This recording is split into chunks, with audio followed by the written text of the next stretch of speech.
Assalomu alaykum, akalar, ukalar, opalar-singillar. Mana navbatdagi Toshkent Moskva направленияsidagi avtobuslar ketmoqda. Kimdan kim shunday komfortabilniy avtobuslarga ketmoqchi bo'lsa, ishonchli nomerlar ekranda. Katta yo'llarga chiqishga eng avvalambor qizil pasportimizni olib olishimiz kerak. Bundan tashqari opajon borishingiz maylimi? Bir minutga.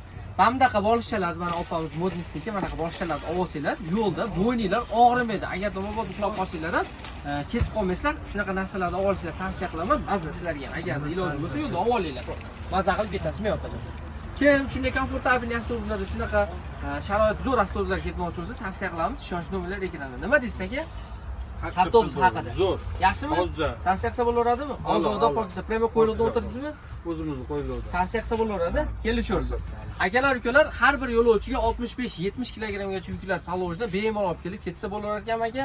Qayerdansiz? Assalomu alaykum. Samarqand. Samarqandlik akalarimiz kelishaversinmi? Kelaversin.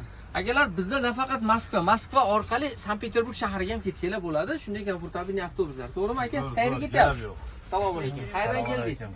Oqdaryodan. Oqdaryo, Samarqand. Siz ham Samarqanddan. Mana Samarqand akalarimiz xudo xolasa bugun rekord o'rnatdi. Ketmoqchi bo'lgan ukalarimiz ishonchli nomerlar ekranda bemalol kelib o'z joylarni band qilib, через WhatsApp orqali pasport tashlab, kelib to'lovlarni avtokassalarga amalga oshirib, keyin ketsangiz bo'ladi. Gap yo'q, bunday deb o'ylamaganman. Mana yo'lovchilar chiqmoqda. Hammaga rahmat. Sog' salomat bo'ling.